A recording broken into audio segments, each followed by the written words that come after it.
Hi all, അസ്സലാമലൈക്കും. Welcome back to Silnas kitchen. ഇന്നത്തെ recipe ആരും ഇതുവരെ ട്രൈ ചെയ്ത് നോക്കാത്ത നല്ലൊരു ടേസ്റ്റി ആയിട്ടുള്ള വെറൈറ്റി ആയിട്ടുള്ള ഒരു അടിപൊളി പഞ്ഞ് പോലത്തെ പലഹാരത്തിൻ്റെ റെസിപ്പിയാണ്. ഇതിൻ്റെ അകമൊക്കെ നല്ല ജ്യൂസി ആയിട്ടാണ് ഇരിക്കുന്നത്. ഭയങ്കര ടേസ്റ്റാണ് ഇത് കഴിക്കാനായിട്ട്. ഒരു തവണ കഴിച്ചാൽ പിന്നെ നിങ്ങൾ ഈ ഒരു രീതിയിൽ തന്നെ എപ്പോഴും ഉണ്ടാക്കി കഴിക്കും. കുട്ടികൾക്കും വലിയവർക്കൊക്കെ ഒരുപോലെ ഇഷ്ടാവുന്ന ഒരു അടിപൊളി പലഹാരമാണ്. അപ്പോൾ ഇതെങ്ങനെയാണ് തയ്യാറാക്കുന്നതെന്ന് അറിയാനായിട്ട് വീഡിയോ സ്കിപ്പ് ചെയ്യാതെ മുഴുവനായിട്ടൊന്ന് കണ്ടു നോക്കണേ. റെസിപ്പിയിലോട്ട് കടക്കുന്നതിന് മുമ്പായി സിൽനാസ് കിച്ചൺ ചാനൽ ആദ്യമായിട്ട് കാണുന്നവരാണെങ്കിൽ പ്ലീസ് ഒന്ന് സബ്സ്ക്രൈബ് ചെയ്തേക്കണേ. ഒപ്പം ഈ വീഡിയോ നിങ്ങൾക്ക് ഇഷ്ടപ്പെടുകയാണെങ്കിൽ ഒരു ലൈക്ക് ചെയ്ത് ഷെയർ ചെയ്ത് സപ്പോർട്ട് ചെയ്യാനും മറക്കരുതേ. ഇനി നമുക്ക് ഇതെങ്ങനെയാണ് തയ്യാറാക്കുന്നതെന്ന് നോക്കാം. ഇതിനായി ആദ്യം തന്നെ ഒരു മിക്സിയുടെ ജാർ എടുത്തിട്ടുണ്ട്. ഇതിലേക്ക് ചെറിയൊരു മത്തങ്ങയുടെ 1/4 ഭാഗം ഇതുപോലെ കട്ട് ചെയ്തിട്ട് എടുത്തിട്ടുണ്ട്. അത് ഇട്ട് കൊടുക്കാം.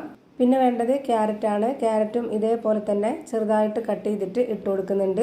ഒരു ക്യാരറ്റാണ് എടുത്തിട്ടുള്ളത്. ഇനി വേണ്ടത് നേന്ത്രപ്പഴമാണ്. നേന്ത്രപ്പഴം ഒരെണ്ണം ഇതുപോലെ കട്ട് ചെയ്തെടുത്തിട്ടുണ്ട്. അതുകൂടി ഇതിലേക്ക് ഇട്ട് കൊടുക്കാം. ഈ ഒരു നേന്ത്രപ്പഴവും ക്യാരറ്റും മത്തങ്ങയും കൂടെ ഒന്ന് നന്നായിട്ട് അരച്ചെടുക്കണം. ഭയങ്കര ടേസ്റ്റാണ് ഈ ഒരു കൂട്ടിൽ നമ്മൾ ഇത് തയ്യാറാക്കി എടുക്കുമ്പോൾ. ഇനി നമ്മുടെ ഈ ഒരു പലഹാരത്തിന് നല്ലൊരു മണത്തിന് വേണ്ടി ഒരു 4 ഏലക്ക ഇട്ട് കൊടുക്കുന്നുണ്ട്. ഇനി ഇതിലേക്ക് വേണ്ടത് നല്ല കട്ടിയായിട്ടുള്ള പശുവിൻ പാലാണ്. തേങ്ങാപ്പാലായിരുന്നാലും കുഴപ്പമൊന്നുമില്ല. ഞാൻ എടുത്തിട്ടുള്ളത് പശുവിൻ പാലാണ്. ഇതിൽ ഒട്ടും വെള്ളം ചേർക്കാതെ വേണം ഇതിലേക്ക് ഒഴിച്ചു കൊടുക്കാനായിട്ട്. 250 ml കപ്പിന്റെ അളവിൽ 1 കപ്പാണ് ഇതിലേക്ക് ഒഴിച്ചു കൊടുത്തിട്ടുള്ളത്. ഇപ്പോൾ ഞാനിവിടെ നന്നായിട്ട് അരച്ചെടുത്തിട്ടുണ്ട്. അത് ഇതുപോലെ ഒരു പാത്രത്തിലേക്ക് ഒഴിച്ചു കൊടുക്കുന്നുണ്ട്.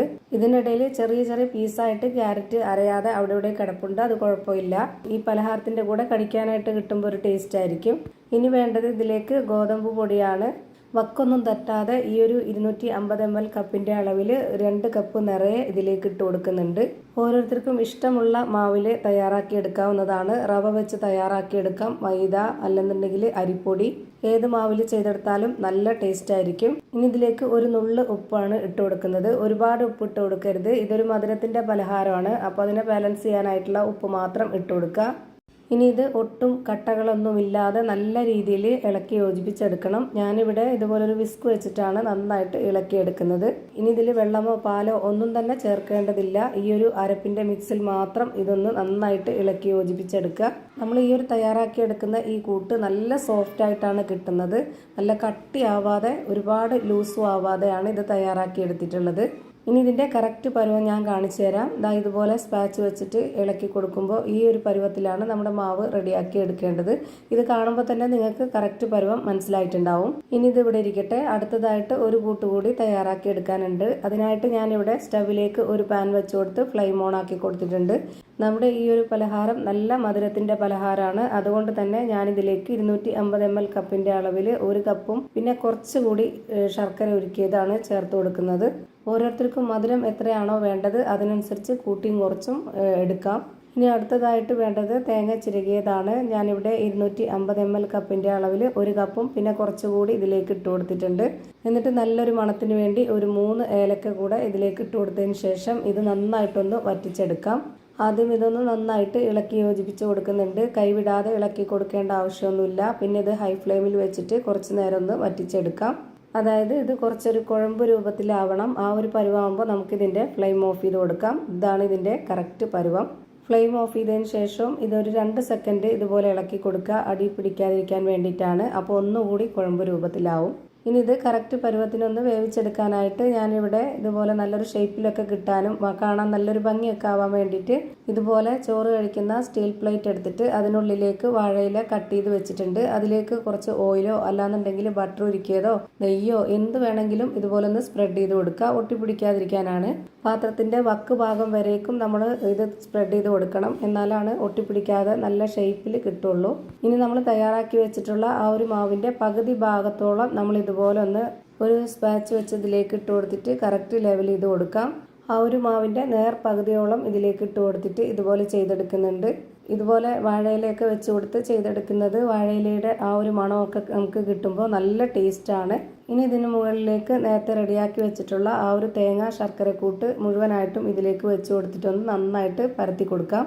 ഇതേപോലുള്ള പരന്ന പാത്രത്തിൽ തന്നെ ചെയ്തെടുക്കണമെന്ന് നിർബന്ധമൊന്നുമില്ല. ഓരോരുത്തർക്കും ഇഷ്ടമുള്ള രീതിയിൽ ഇഷ്ടമുള്ള വലിപ്പത്തിലുള്ള പാത്രത്തിൽ ചെയ്തെടുക്കാവുന്നതാണ്. ഇപ്പം ഞാനിതാ മുഴുവനായിട്ടും ഇട്ട് കൊടുത്തിട്ട് ഇതുപോലെ നന്നായിട്ട് പരത്തി കൊടുത്തിട്ടുണ്ട്. ഇനി ഇതിന് മുകളിലേക്ക് വീണ്ടും ആ ഒരു മാവ് ഇട്ട് കൊടുക്കുക. ബാക്കിയുള്ള എല്ലാ മാവും ഇതിലേക്ക് ഇട്ട് കൊടുത്തിട്ട് ഇതുപോലെ ഒന്ന് പരത്തിയെടുക്കണം. ഇപ്പം ഞാനിവിടെ എല്ലാ മാവും ഇതേപോലെ ഇട്ട് കൊടുത്ത് നന്നായിട്ട് കറക്റ്റാക്കി വെച്ച് കൊടുത്തിട്ടുണ്ട്. ഇനി ആദ്യം വെച്ച് കൊടുത്ത പോലെ കട്ട് ചെയ്തെടുത്തിട്ടുള്ള വാഴയിലയിൽ കുറച്ച് ഓയിലൊന്ന് സ്പ്രെഡാക്കിയതിന് ശേഷം ഇതേപോലെ ഇതുകൂടെ ഒന്ന് അമർത്തി വെച്ച് കൊടുക്കുന്നുണ്ട്. ഈ ഒരു ഷേപ്പ് നമുക്ക് കിട്ടുമ്പോഴും അതുപോലെ തന്നെ കാണാൻ നല്ല ഭംഗിയായിരിക്കും. അതുപോലെ ഈ ഒരു ഇലയുടെ മണമൊക്കെ ആകുമ്പോൾ നല്ല കഴിക്കാനും നല്ല ടേസ്റ്റ് ആയിരിക്കും. ഇനി നമ്മളിത് ആവിയിലാണ് വേവിച്ചെടുക്കുന്നത്. അതിനായിട്ട് ഒരു ഇഡ്ഡലി ചെമ്പിൽ വെള്ളം വെച്ചതിന് ശേഷം അതിനുള്ളിലേക്ക് ഒരു അരിപ്പത്തട്ട് ഇറക്കി വെച്ചിട്ട് ഈ ഒരു മാവുള്ള പ്ലേറ്റും കൂടെ വെച്ച് കൊടുത്തതിന് ശേഷം ഒരു 30 മിനിറ്റ് നേരം ഇതൊന്ന് വേവിച്ചെടുക്കാം. 30 മിനിറ്റിന് ശേഷം നമ്മളിത് തുറന്ന് നോക്കുമ്പോഴേക്ക് ഇത് നന്നായിട്ട് വെന്ത് കിട്ടിയിട്ടുണ്ടാവും. ഇപ്പോൾ ദാ ഞാനിവിടെ എടുത്തു വെച്ചതിന് ശേഷം മുകളിലുള്ള ഈ ഒരു ഇല എടുത്ത് മാറ്റുന്നുണ്ട്. ഇപ്പോൾ കാണാൻ തന്നെ നല്ല ഭംഗിയാണ്. ഇനി ഈ പാത്രത്തിൽ ഒട്ടിപ്പിടിച്ചിട്ടുണ്ടോ എന്നൊന്ന് നോക്കാം. സ്പാച്ച് വെച്ചിട്ട് ഇതുപോലെ ഒട്ടിപ്പിടിച്ചിട്ടൊന്നുമില്ല. നല്ല കറക്റ്റ് പരുവത്തിന് വെന്ത് കിട്ടിയിട്ടുണ്ട്. ഇനി നമുക്കിത് തിരിച്ചിട്ട് കൊടുത്തതിന് ശേഷം അതിനടിയിലുള്ള ആ ഒരു ഇല കൂടെ മാറ്റിയെടുക്കണം. ആ ഇല പാത്രത്തിൽ തന്നെ ഒട്ടിയിരിക്കുകയാണ്. ഇനി നമുക്ക് ഇതാ കട്ട് ചെയ്തെടുക്കാം. ഓരോരുത്തർക്കും ഇഷ്ടമുള്ള ആകൃതിയിൽ വലിപ്പത്തിൽ ഷേപ്പിലൊക്കെ കട്ട് ചെയ്തെടുത്ത് കഴിക്കാവുന്നതാണ്. ഞാനിപ്പോൾ ഈ ഒരു രീതിയിലാണ് കട്ട് ചെയ്തെടുക്കുന്നത്. ഇതിൻ്റെ അകമൊക്കെ നല്ല ജ്യൂസി ആയിട്ടാണ് ഇരിക്കുന്നത്. നല്ല സോഫ്റ്റ് ആയിട്ടാണ് ഈ ഒരു മാവ് ഇരിക്കുന്നത്. ഇത് കഴിക്കാനൊരു പ്രത്യേക വെറൈറ്റി ടേസ്റ്റ് ആണ്. എന്തായാലും ഒന്ന് ട്രൈ ചെയ്ത് നോക്കണം. എല്ലാവർക്കും ഇഷ്ടാവും. ഉണ്ടാക്കി കഴിച്ചതിന് ശേഷം അഭിപ്രായങ്ങൾ കമൻറ്റ് ബോക്സിൽ അറിയിക്കുക. അപ്പോൾ ഇത്രയേ ഉള്ളൂ ഇന്നത്തെ വീഡിയോ ഇഷ്ടമായാൽ ലൈക്ക് ചെയ്യാനും കമൻറ്റ് ചെയ്യാനും ഷെയർ ചെയ്യാനും മറക്കരുത്. പുതിയ ഒരു വീഡിയോയുമായി വീണ്ടും വരും. Thank you for watching.